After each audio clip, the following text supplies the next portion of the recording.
ये सब कथाएं हमने श्रवण की। उसी प्रसंग में व्यास जी की कथा, नारद जी का पूर्व चरित्र और उसके बाद सुखदेव के जन्म की कथा हमने श्रवण की कि व्यास जी ने श्रीमद् भागवत महापुराण को लिखा है और उसको पढ़ाने के लिए भगवान शंकर की आराधना की।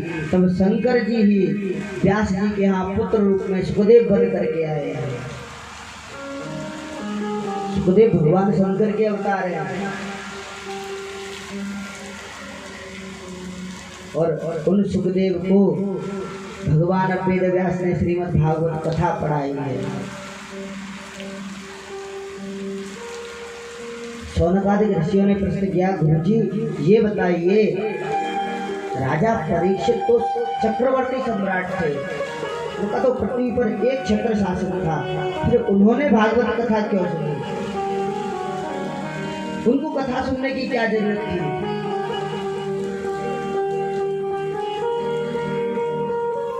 अब यहाँ से महाभारत का प्रसंग आता है। ये प्रसंग है महाभारत का।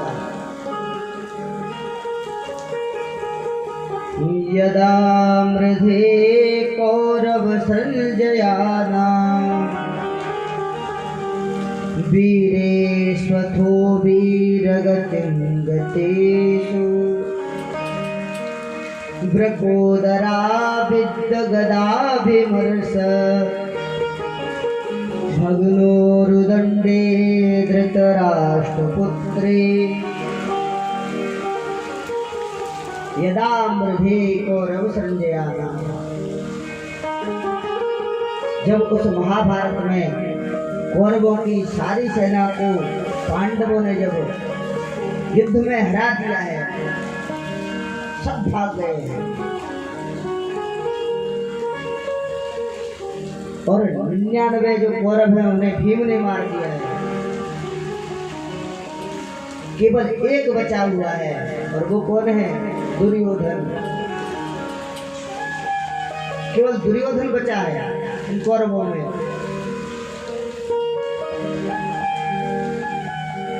और वो दुर्योधन किस स्थिति में पड़ा हुआ है? वृकोदरा विद्यगदाभिमर्श। वृकोदर माने कौन है? भीम है, क्योंकि भीम के पेट में वृक नाम की अग्नि थी, इसलिए उसका नाम वृकोदर था। तो भीम के गदाभिमर्श, गदा की चोट के द्वारा भग्नोरुदंडे धृतराष्ट्रपुत्रे। उरुदंड माने इस दुर्योधन के दोनों पैर तोड़ दिए, दोनों जंघाएं तोड़ दी हैं। और ये दुर्योधन उस कुरुक्षेत्र में पड़ा हुआ है। इस दुर्योधन को बड़ा अभिमान था अपने बल पर। तो कौरव 100 थे और पांडव केवल 5। जब पांडवों से इस दुर्योधन ने राज्य छीन लिया तो भगवान संधि कराने के लिए गए। भगवान कृष्ण संधि कराने के लिए गए। कह रहे दुर्योधन तू ज्यादा मत दे, केवल 5 गांव दे दे पांडवों को, और इन 5 गांवों में रह करके वो अपना भरण पोषण कर लेंगे और पूरी पृथ्वी का राज्य तुम करो। लेकिन ये दुर्योधन कहता है सूच्यस्याग्रेव न दास्यामि बिना युद्धेन केशव। हे केशव, आप 5 गांव की बात कर रहे हैं, मैं तो सुई के समान भूमि भी बिना युद्ध के नहीं दूंगा। 5 गांव तो बहुत है, मैं तो सुई के समान भूमि भी नहीं दूंगा। क्यों? क्योंकि मेरे पास बड़े बड़े योद्धा हैं। पांडव क्या कर लेंगे मेरा? अगर उन्हें राज्य चाहिए तो मुझसे आकर के युद्ध करें। इसको अभिमान था। और इस धरा पर आज तक ऐसा कोई नहीं बचा जिसका अभिमान रहा हो। ना वो राजा रहे ना वो रानी रही, कहने सुनने की सब ये कहानी रही। माल धन के खजाने गढ़े रह गए, कोठी बंगला यही सब पड़े रह गए, लखपति को यहाँ से ना ढेला मिला, हंस जब भी उड़ा तब अकेला उड़ा। यहाँ से कोई कुछ लेकर के नहीं जा सकता, यहाँ मृत्यु लोक में जो आया है वो यहीं रह जाएगा।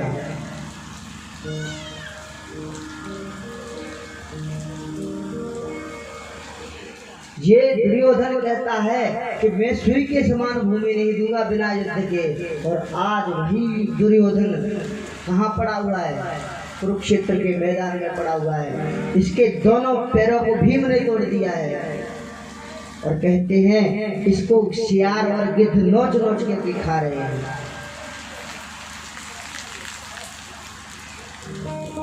इसलिए कहते हैं अभिमान कभी नहीं करना, क्योंकि जिन्होंने अभिमान किया उनका समूल वंश नष्ट हो गया है।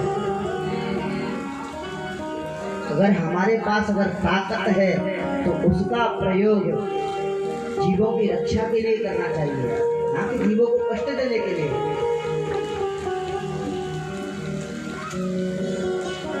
ये दुर्योधन उस कुरुक्षेत्र में पड़ा है, आज इसको कोई सहारा देने वाला नहीं। तो कहता था मेरे पास अश्वत्थामा है, भीष्म है, द्रोणाचार्य है, बड़े बड़े कर्ण जैसे महारथी हैं, लेकिन आज इसके पास में कोई नहीं है। ये उस कुरुक्षेत्र में पड़ा हुआ है, इसके पैरों को दुर्योधन के पैरों को उस भीम ने तोड़ दिया है, इसका कोई सहारा नहीं है। तभी वहां पर अश्वत्थामा आया, क्योंकि उस सेना में वही एक बचा हुआ है। अश्वत्थामा ने आज इस दुर्योधन को देखा, अरे मित्र ये तेरी कैसी दशा हो गई है?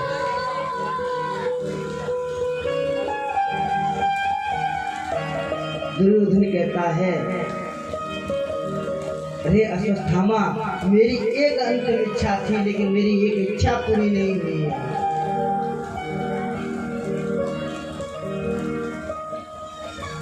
दुर्योधन कहता है कि मुझे इस बात का दुख है कि हम 100 भाई थे, 99 मर गए, मैं अकेला बचा हूँ, लेकिन पांडव 5 के 5 बचे हुए हैं। अगर उनमें से एक मर जाता तो मुझे शांति मिलती, लेकिन मेरा तो पूरा परिवार नष्ट हो गया, पांडवों को कुछ नहीं हुआ। तभी अश्वत्थामा कहता है अरे दुर्योधन, तूने मुझे राजा नहीं, मुझे सेनापति नहीं बनाया। अगर तू मुझे सेनापति बना देता तो मैं 5 पांडवों को मार देता, लेकिन तुझे मुझ पर भरोसा नहीं था, तूने मुझे सेनापति नहीं बनाया, इसीलिए आज 5 पांडव जीवित हैं। दुर्योधन कहता है अरे मित्र, तू चिंता मत कर, अभी मैं राजा हूँ, और राजा जब तक मरा नहीं है तब तक वो राजा है। मैं अभी भी राजा हूँ, जा, मैं आज से तुझे अपनी सेना का सेनापति घोषित करता हूँ। और अपनी जंघा के रक्त से उसके मस्तिष्क पर तिलक लगा दिया। उस दुर्योधन ने अश्वत्थामा को तिलक लगा दिया कि आज से मेरी सेना का सेनापति है, और तू बस एक काम कर दे मेरा, उन 5 पांडव में से बस एक का सिर ला करके दे देगा, एक का सिर ला करके दे देगा तो मैं खुशी खुशी मर जाऊंगा।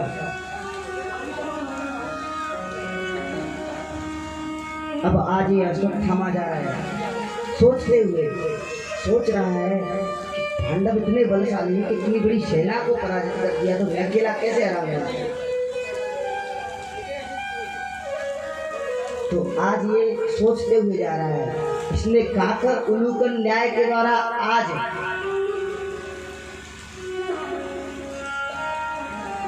सोते हुए पांडवों को मारने की योजना बनाई कि जब पांडव सो जाएंगे मैं चुपके से जाऊंगा और उन 5 को सर काट के ले आऊंगा।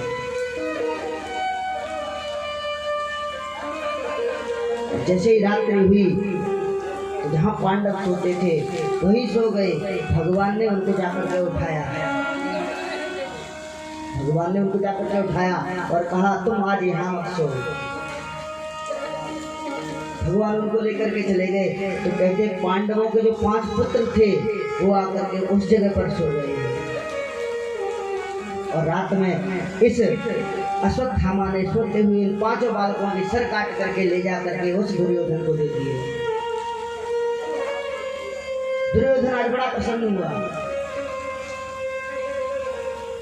जब दुर्योधन से कहा कि मैं 5 पांडवों के सिर लेके आया हूँ तो दुर्योधन बड़ा प्रसन्न हो गया। अरे मित्र, तूने मेरा बहुत बड़ा काम कर दिया है। जिनको इतनी बड़ी सेना नहीं मार पाई तूने अकेले ने मार दिया। एक काम कर, मुझे सबसे ज्यादा क्रोध भीम पर है,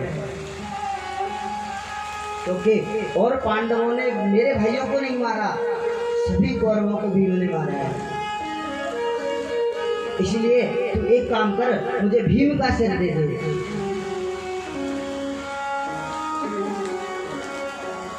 तो भीम के पुत्र का जो सिर था भीम के जैसा ही था। इस अश्वत्थामा ने वो सिर निकाल करके आज दुर्योधन को दे दिया। और दुर्योधन ने जैसे उस सिर को लिया हाथ में और एक कुल्हड़ की तरह मसल दिया।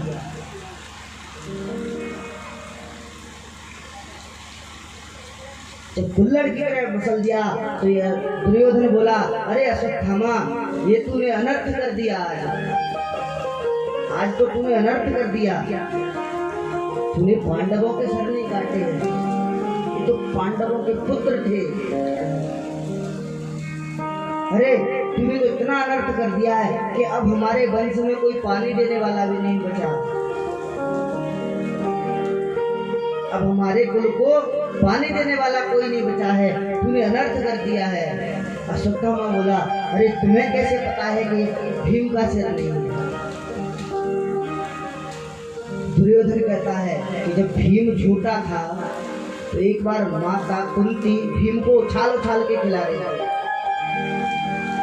तो ये भीम माता के हाथ से छूट गया और एक पत्थर की शिला पर जाकर गिरा। वो पत्थर टुकड़े टुकड़े हो गए उसके,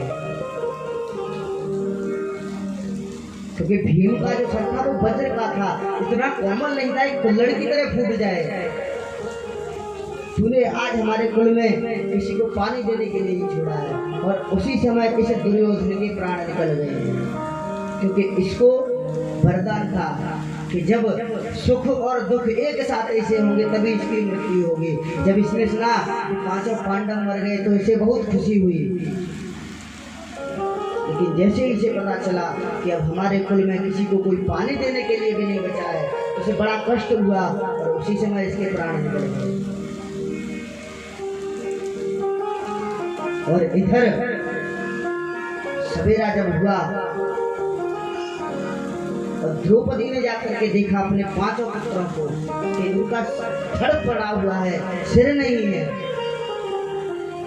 तब तो बड़ी जोर से रोने लगी है।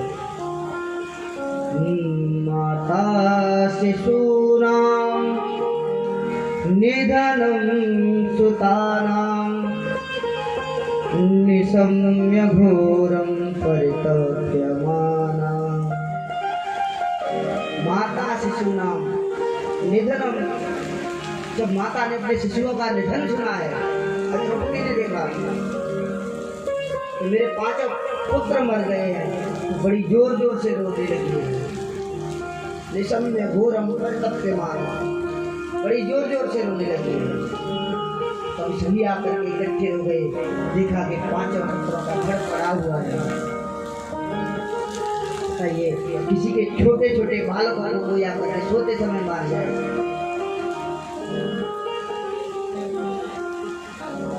तब पांडव समझ गए कि अब हमारा कोई शत्रु बचा नहीं है, केवल शत्रु पक्ष से अश्वत्थामा बचा है।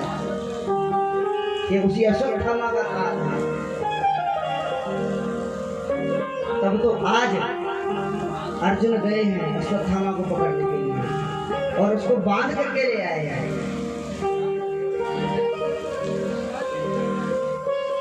और बांध करके उसको रस्सियों से कह रहे हैं द्रौपदी से, द्रौपदी तुम बताओ इसका क्या करना चाहिए, बताओ तुम बताओ इसे कौन सी सजा दे। द्रौपदी कहती है तुम इसे मत मारो, तुम इसे छोड़ो। तो भीम ने कहा अरे इसने हमारे 5 पुत्रों को मारा है, इसे हम कैसे छोड़ देंगे, इसे हम नहीं छोड़ेंगे, तुम बताओ इसे क्या सजा दें। तो द्रौपदी कहती है ठीक है तुम इसको मार दो, मैं कहती हूँ तुम इसे मार दो, लेकिन तब मारो इसको जब इसके मरने से हमारे पुत्र जीवित हो जाए। अगर इसे मारने से हमारे पुत्र जीवित होते हैं तो इसे बेशक मार दो, और अगर हमारे पुत्र जीवित नहीं होंगे तो इसे मारने से क्या फायदा है, इसको मारने से क्या लाभ है। इनकी माता जो गौतमी है वो भी दुखी हो जाएगी, क्योंकि उनके पति तो पहले स्वर्ग पधार चुके हैं, वो तो नहीं है, और उनके जीवन का एकमात्र सहारा उनका ये पुत्र है। और अगर आप इसे भी मार देंगे तो जैसे आज मैं विलाप कर रही हूँ वैसे ही इसकी माँ विलाप करेगी। अरे आज आपके पास जो भी विद्या है, आप इतने बड़े धनुर्धर हैं, आपको जितनी भी कलाएं आती हैं इनके पिता की देन है, ये तुम्हारा गुरु पुत्र है, इसलिए तुम इसे छोड़ दो। मुच्यता मुच्यता में सब ब्राह्मणों की तरह द्रौपदी कह रही है इसको छोड़ दो, ये छोड़ दो क्यों, क्योंकि ब्राह्मण जगत का गुरु है। भले ही इसने अपराध किया है लेकिन इसे मत मारो। भीम नहीं मानी, भीम कह रहा है हम इसे नहीं छोड़ेंगे।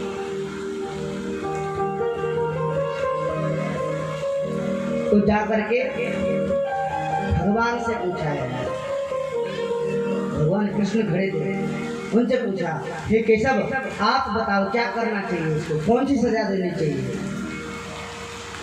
तो भगवान कहते हैं ब्रह्म बंधुर्न हंतव्य आतताये वधार्हण। भगवान क्या कह रहे हैं, ब्रह्म बंधुर्न हंतव्य, बोले ब्राह्मण को मारना नहीं चाहिए और आतताई को छोड़ना नहीं चाहिए। अब ये अश्वत्थामा ब्राह्मण भी है और बालकों को मारने वाला आतताई की संज्ञा में आता है, तो ये आतताई भी है।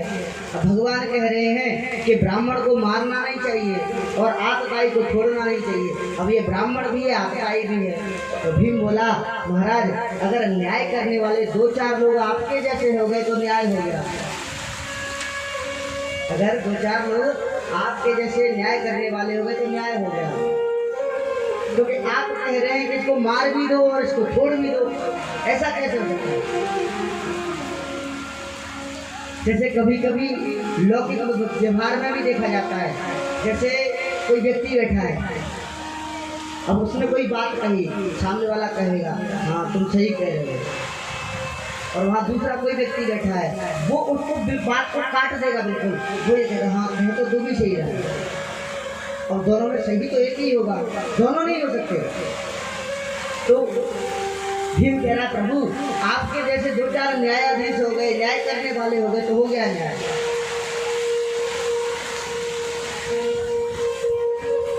लेकिन अर्जुन समझ गए, क्योंकि अर्जुन को भगवान ने गीता का ज्ञान दिया है। अर्जुन समझदार थे, अर्जुन भगवान की भाषा को समझते थे कि भगवान क्या कहना चाह रहे हैं, और ये बात यथार्थ है। ब्राह्मण का वध नहीं करना चाहिए, ब्राह्मण को नहीं मारना चाहिए। वपनम द्रविणादानम स्थान निर्यापणम तथा एक ही ब्रह्म बंधु नाम बधो नान्यस्ति रहेगा।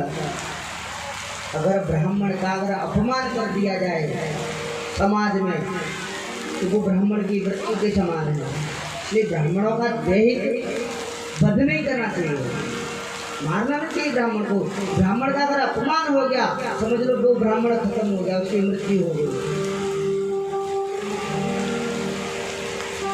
अर्जुन समझ गए भगवान क्या कहना चाहते हैं। तब अर्जुन ने आज आकर के उस अश्वत्थामा के सर में जो मणि लगी हुई थी उसको निकाल लिया है और उसका मुंडन करके उसको फेंक दिया, छोड़ दिया उसको।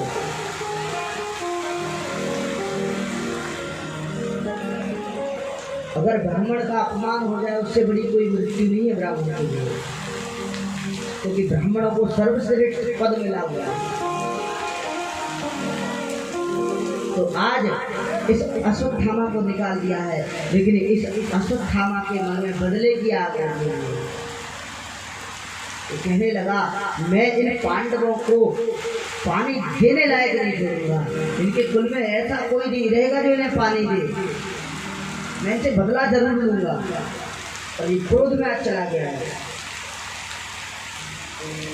और उधर जब यह अश्वत्थामा चला गया, महाभारत पूरा हो गया था, तो भगवान ने कहा पांडवों से, अब देखो मुझे यहाँ रहते रहते बहुत दिन हो गए हैं, अब मैं घर जाना चाहता हूँ। मेरे माता पिता मुझे याद करते हैं, अब मैं अपने घर जाऊँगा, अब मैं नहीं रहूँगा यार, अब मुझे अपने घर जाने जाना।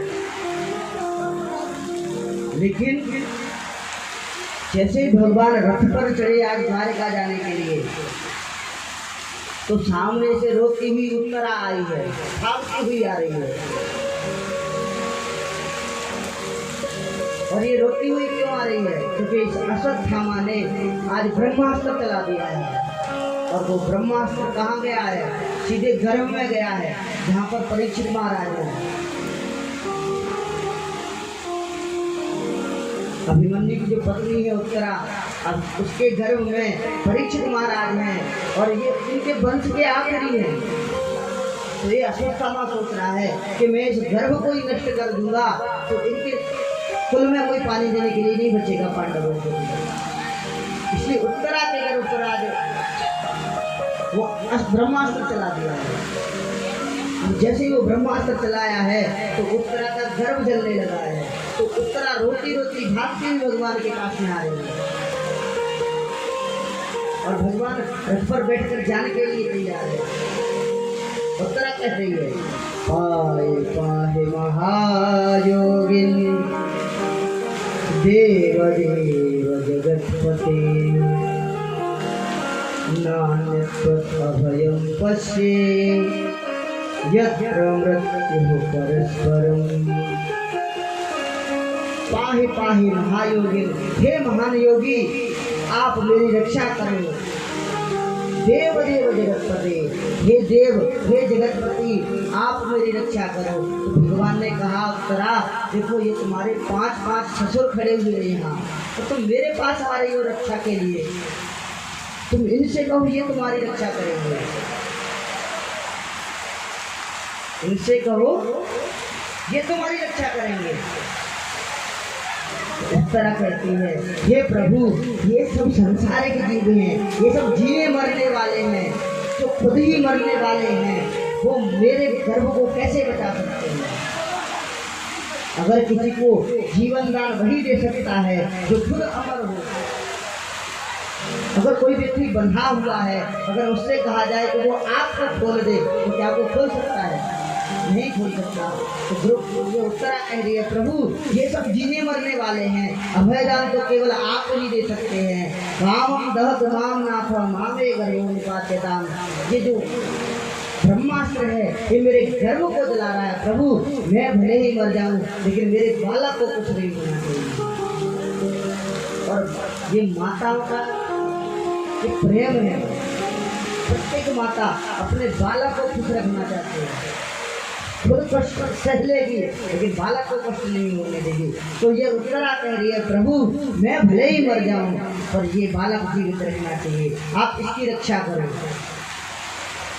तब कहते भगवान ने अभिवृत्त मात्र स्वरूप धारण किया है और आज उस उत्तरा के गर्भ में भगवान प्रवेश करते हैं और अपने गदा को चित्र की तरह तेजी से घुमाते हुए आज भगवान ने उस उत्तरा के गर्भ की रक्षा की है। आज भगवान ने उस परीक्षित की रक्षा किया है। अच्छा, भगवान जिसके साथ में होते हैं उसे किसी भी वस्तु की आवश्यकता नहीं होती है, उसे किसी प्रकार का कोई डर नहीं रहता है, क्योंकि उसके साथ में तो भगवान खड़े हैं। हमें चिंता नहीं अपनी, तुम्हें चिंता हमारी है कि दुश्मन क्या बिगाड़ेगा, जो रक्षक सुदर्शन चक्रधारी है। तो भगवान रक्षक है तो उसका कोई कुछ नहीं बिगाड़ सकता। आज उत्तरा की धर्म की रक्षा की। भगवान जब जाने लगे, सबने कहा हे केशव, एक दिन आप और रुक जाओ, आज यहाँ और रुक जाओ, कल चले जाना।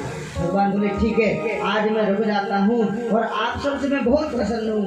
आप सब लोग जो वरदान मांगना चाहते हो वरदान मांगना, आपकी जो इच्छा है तो वरदान मांग लो, मैं आज तुमको वरदान दूंगा। सबको वरदान दिया। नंबर आया माता कुंती बुआ का। भगवान ने कहा अरे बुआ, आज तू भी वरदान मांग ले।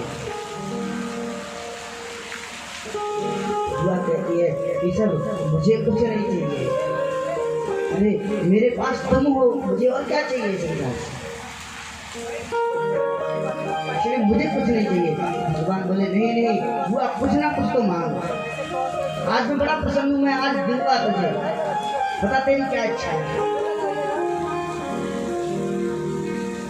तो आज कुंती बुआ वरदान मांग रही है। क्या मांगती है? विपदः सन्तु न शश्वत् तत्र तत्र जगद्गुरो भवतो दर्शनं यस्यात् पुनर्भव दर्शनम्। विपदा सन्तु न शश्वत्। हे केशव, अगर आप मुझे देना चाहते हैं तो विपत्ति दे दो, दुख दे दो मुझे।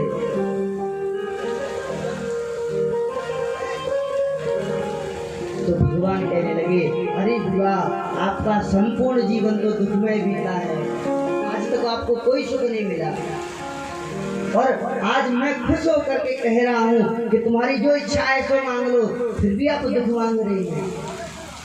अरे कुछ अच्छा मांगो, मैं आपको सब दूंगा आज। बुआ कहती है हे केशव, मुझे कुछ नहीं चाहिए, मुझे तो बस दुख चाहिए। भगवान बोले अरे बुआ, तुझे दुख क्यों चाहिए? कुंती कह रही है हे केशव, जब मुझे दुख था, जब मेरे पास दुखों के पहाड़ थे, तब मुझे इतना कष्ट नहीं हुआ। क्यों? क्योंकि तुम मेरे साथ में थे। जब भी मेरे पास में कष्ट रहा तब आप मेरे पास में थे, और देखो आज मेरे दुख दूर हो गए तो आप हमें छोड़ के जा रहे हैं। मुझे ऐसा सुख नहीं चाहिए जिसमें मेरा गोविंद ना हो। इसलिए केशव, आप मुझे केवल विपत्ति दे दो। और वास्तविक विपत्ति क्या है? अगर भगवान हमको छोड़ करके चले जाएं, इससे बड़ी कोई विपत्ति नहीं है।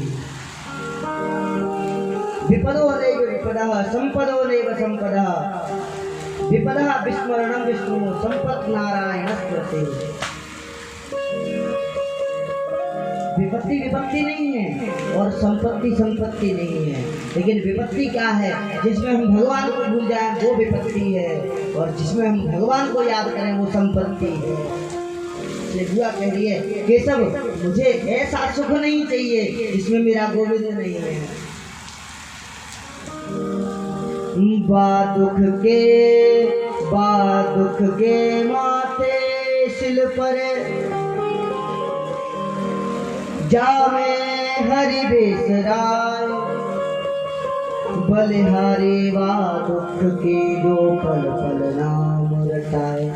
बात दुख के माथे सिल पड़े, उस सुख के माथे पर सिल पड़े जिसमें मेरे हृदय से भगवान का नाम चला जाए, जिसमें मुझे भगवान की याद नहीं रहे, ऐसा सुख नहीं चाहिए मुझे। उसके माथे सिल पड़े जामे हरि बिसरा, जिसमें हम भगवान को भूल जाए।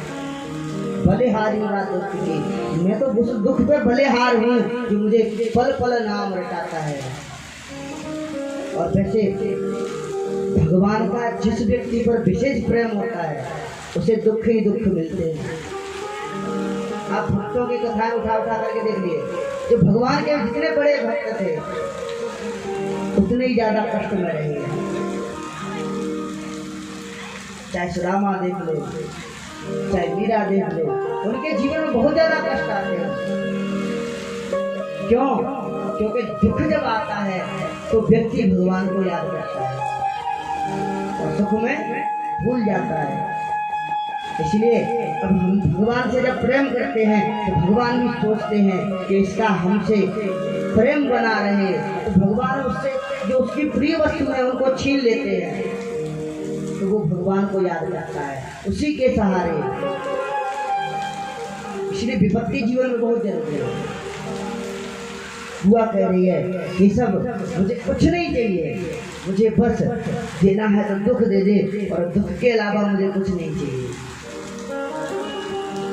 और यही वास्तविकता है। अगर भगवान हमें जो कुछ भी दे दे उसमें हमें खुश रहना चाहिए, क्योंकि परमात्मा सर्वांतर्यामी है। वो जानते हैं कि हमें किस वस्तु की आवश्यकता है, हमें क्या चाहिए। जैसे एक पिता जानता है कि पुत्र को किस वस्तु की आवश्यकता है और वो पिता अपने पुत्र की उन आवश्यकताओं को पूरा करता है, ऐसे भगवान भी जगतपति हैं, उनको भी पता है हमें किस समय किस वस्तु की आवश्यकता है, तो जानते हैं सब। परमात्मा से मांगिए मत, वो अपने आप दे देंगे।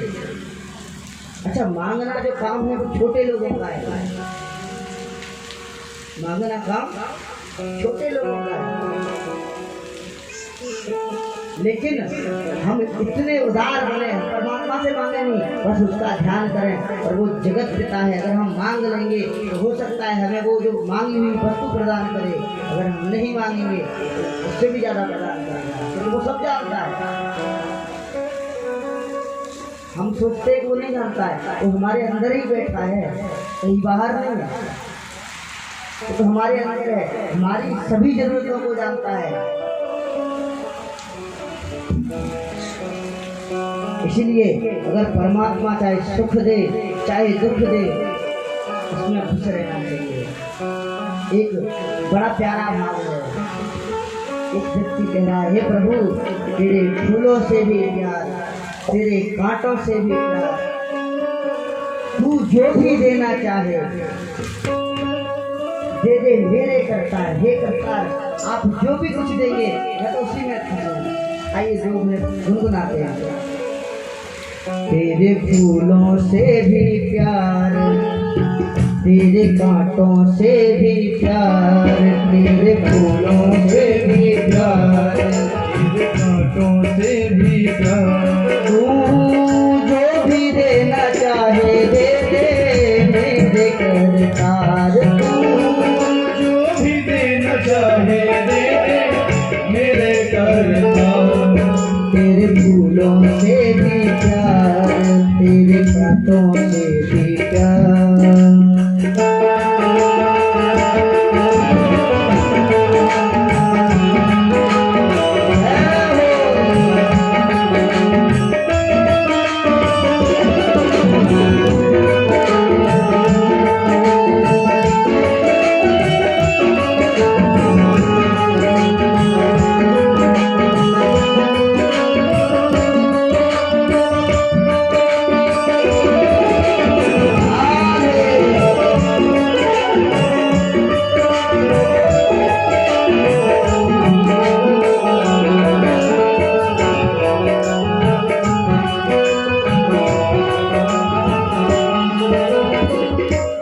तेरी मर्जी में विधाता कोई छुपा बड़ा राज, तेरी मर्जी में विधाता कोई छुपा बड़ा राज, तेरी मर्जी में विधाता कोई छुपा बड़ा राज, तेरी मर्जी में विधाता कोई छुपा बड़ा राज। दुनिया चाहे हमसे रूठे तू ना नाराज, दुनिया चाहे हमसे रूठे तू ना रखे तुम्हारा नाराज दुनिया चाहे हमसे रूठे दुनिया थोड़ा नाराज। तुझे बंधन है बार बार मुझे कर ले तू स्वीकार मुझे बंधन है बार बार मुझे कर ले तू स्वीकार। हो जो भी देना चाहे दे दे मेरे सरकार जो भी देना चाहे दे दे मेरे सरकार। तेरे फूलों से भी प्यार तेरे बातों से भी प्यार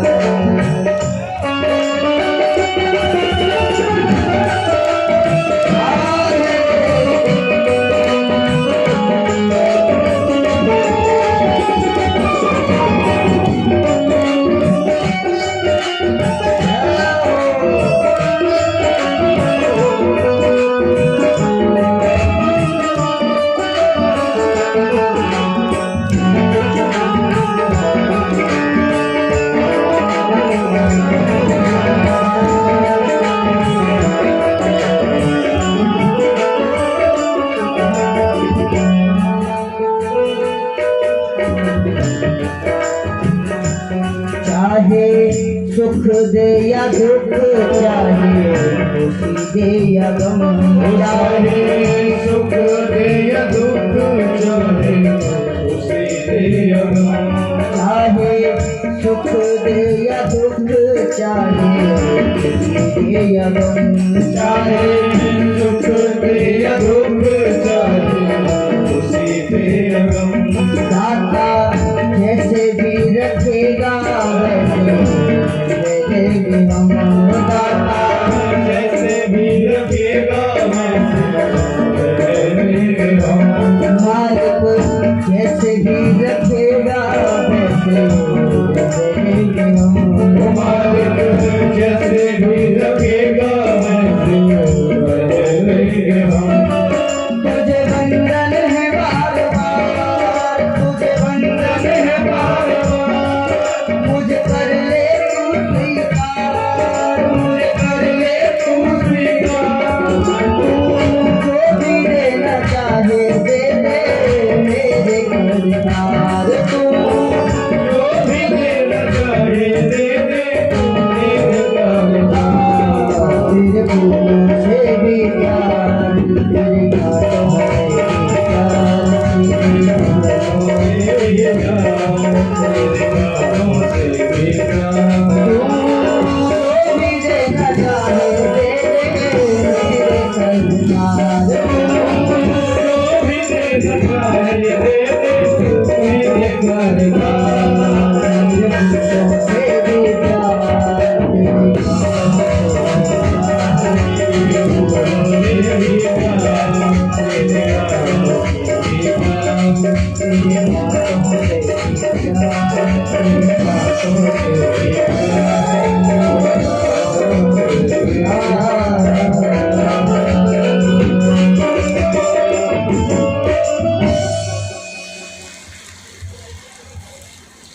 माता कुंती कह रही है हे गोविंद मुझे बस दुख दे दे क्योंकि जो तू देगा मुझे सब प्रिय है पर मुझे बस तेरा साथ चाहिए मुझे ऐसा सुख नहीं चाहिए जिसमें मेरा गोविंद ना हो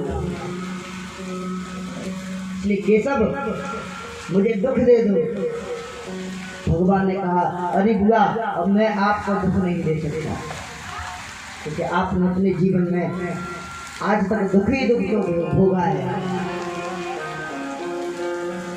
आज भगवान रात में हस्तिनापुर में रुक गए हैं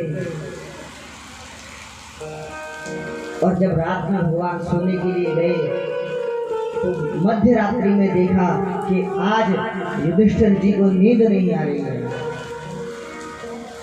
युधिष्ठिर जी सो नहीं पा रहे, बड़े चिंतित होकर के महल में टहल रहे हैं, घूम रहे हैं।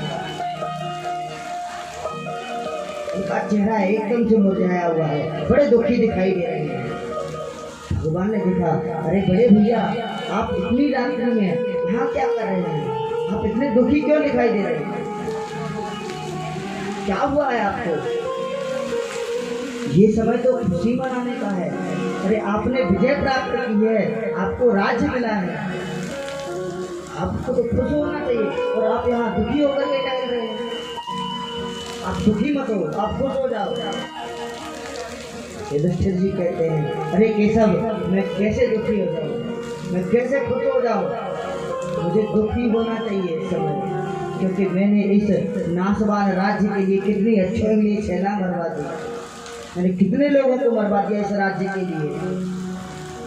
मुझसे बड़ा पापी कोई नहीं है कि नासवान राज्य के लिए मैंने इतने लोगों को मरवा दिया। इसलिए मुझे ये चिंता अंदर से खाई जा रही है कि मैंने अपने ही लोगों को इस राज्य के लिए मार दिया।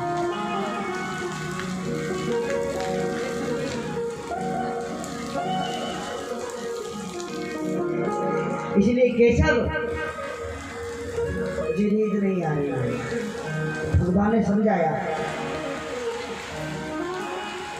कि आपने कुछ गलत नहीं किया, आपने तो जो अत्याचारी थे, आपने जो अन्यायी थे उनको मारा है, आपने कुछ गलत नहीं किया। भगवान जब समझा रहे हैं आज, तो युधिष्ठिर जी की समझ में नहीं आ रही है। क्यों?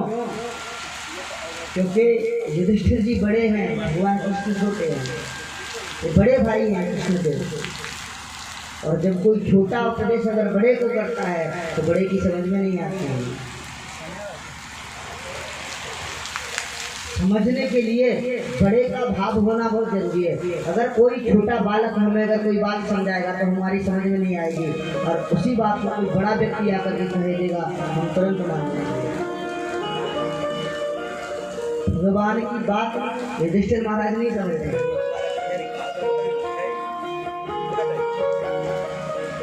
भगवान समझ गए कि इनकी समझ में नहीं आएगी। तब आज भगवान उनको लेकर के कहाँ गए हैं? कुरुक्षेत्र में गए हैं, जहाँ पर बाणों की सैया पर भीष्म पितामह पड़े हुए हैं।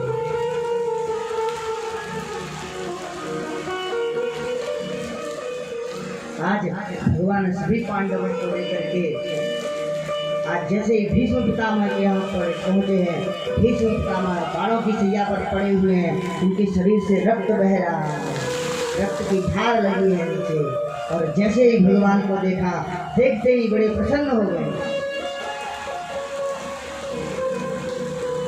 देखते ही बड़े प्रसन्न हो गए। अरे केशव, तुम्हारे जितना दयालु कोई नहीं है।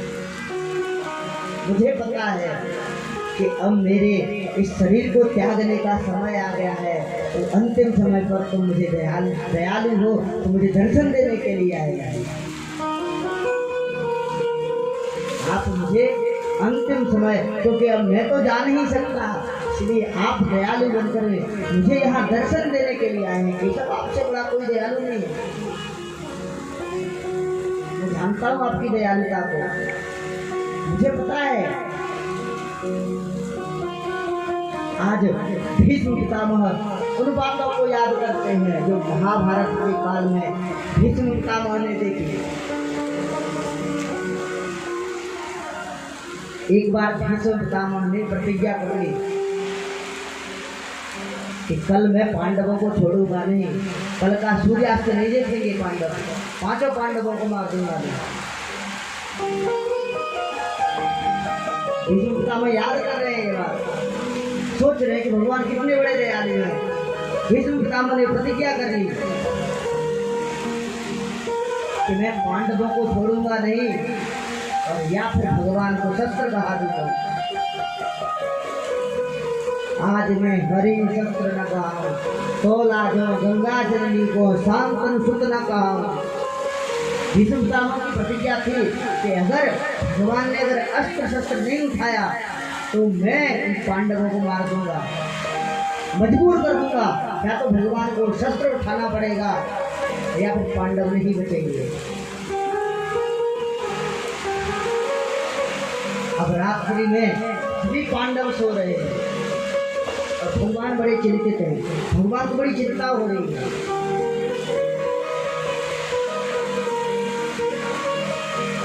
अर्जुन चक्कर तान के सो रहा है, भगवान ने जाकर के अर्जुन को दिखाया, अरे अर्जुन तू सो रहा है।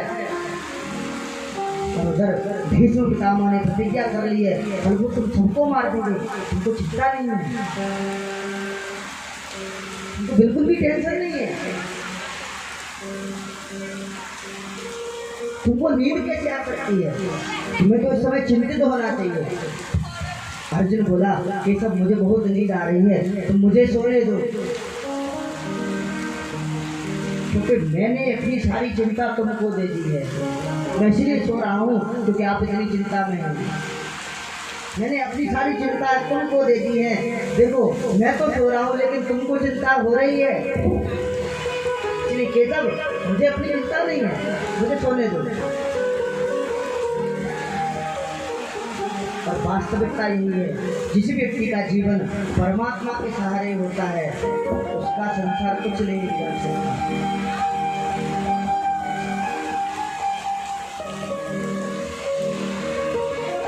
क्योंकि तेरे हाथों सौंप दी जिसने जीवन डोर, कभी बिगड़ती ना सुनी उसकी नंद की डोर। अगर भगवान के हाथ में जिसने अपने जीवन की डोर सौंप दी उसका कोई कुछ नहीं बिगाड़ सकता।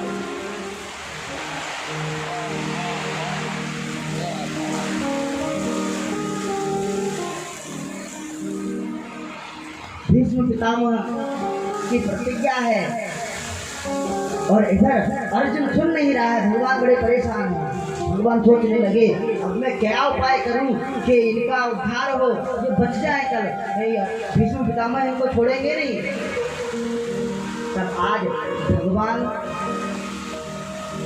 द्रौपदी के पास में पहुंचे हैं और भगवान ने द्रौपदी से कहा सवेरे ब्रह्म मुहूर्त में मैं तेरे पास में आऊंगा, तुम तैयार रहना, हमको कहीं जाना है। द्रौपदी ने कहा ठीक है। सवेरे ब्रह्म मुहूर्त में भगवान आए और आज द्रौपदी को लेकर के जा रहे हैं। कहाँ जा रहे हैं?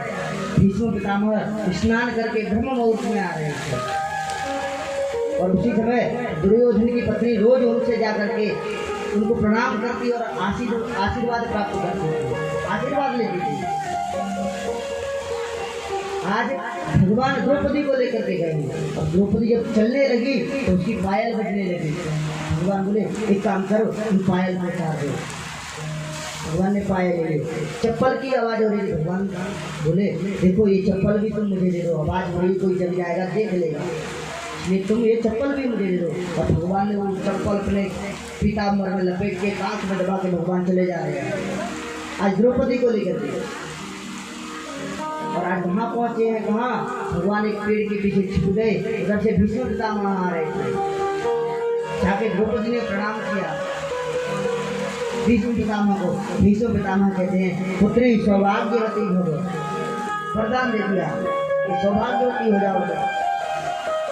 द्रौपदी कहने लगी अरे पितामह आप यहाँ मुझे सौभाग्यवती भव का आशीर्वाद दे रहे हैं और उधर युद्ध क्षेत्र में रणभूमि में मेरे पतियों को मारने की प्रतिज्ञा करते हैं।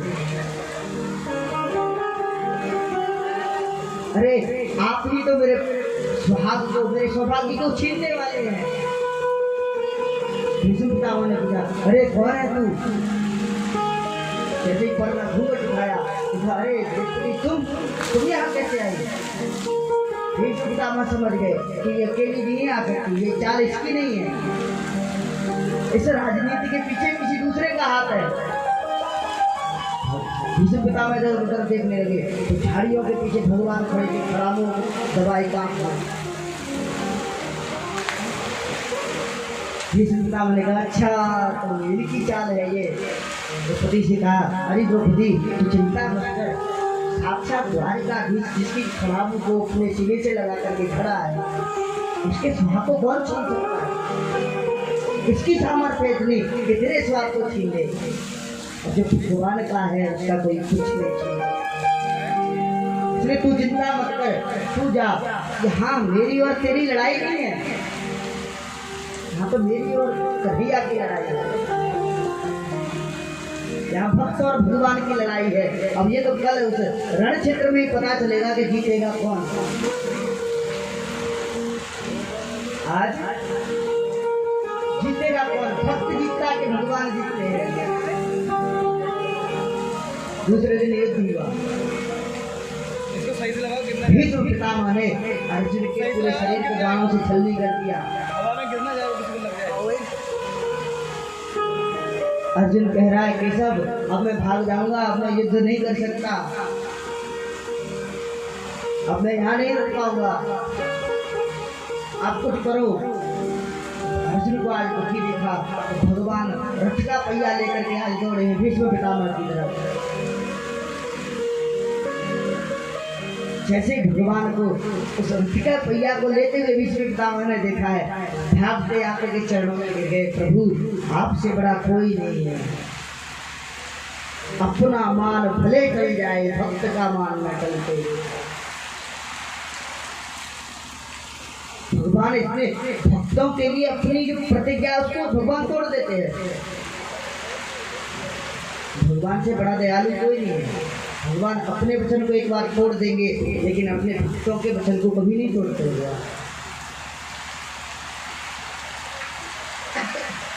भीष्म पितामह कह रहे हैं प्रभु मुझे पता है आप कितने दयालु हैं, आपसे बढ़कर के दयालु कोई नहीं है, और आज मैं आपके दर्शन करने नहीं जा सकता, इसलिए आप मुझे यहाँ दर्शन देने के लिए आए। भगवान ने भीष्म पितामह से कहा कि हे पितामह युधिष्ठिर महाराज को बड़ा शोक है, युधिष्ठिर को बड़ा शोक है कि इन्होंने केवल राज्य के लिए इतने छोड़ी सेना मरवा दी, इतने लोगों को मरवा दिया। तब भीष्म पितामह ने दान धर्मान, राज धर्मान, मोक्ष धर्मान विभागतः, स्त्री धर्मान, भगवत धर्मान, समासभ्यास योगतः। राजधर्म, दान धर्म, मोक्ष धर्म, स्त्री धर्म, सभी धर्मों का निरूपण किया है भीष्म पितामह ने। सबका निरूपण किया है। जैसे स्त्री धर्म की व्याख्या करने लगे तो आज द्रौपदी को हंसी आ गई, द्रौपदी हंसने लगी। भीष्म पितामह ने पूछा अरे द्रौपदी तुम हंस क्यों रही हो, क्या कारण है तुमको हंसी आने का? द्रौपदी कहती है नहीं पितामह मैं ऐसे ही हंस रही हूँ,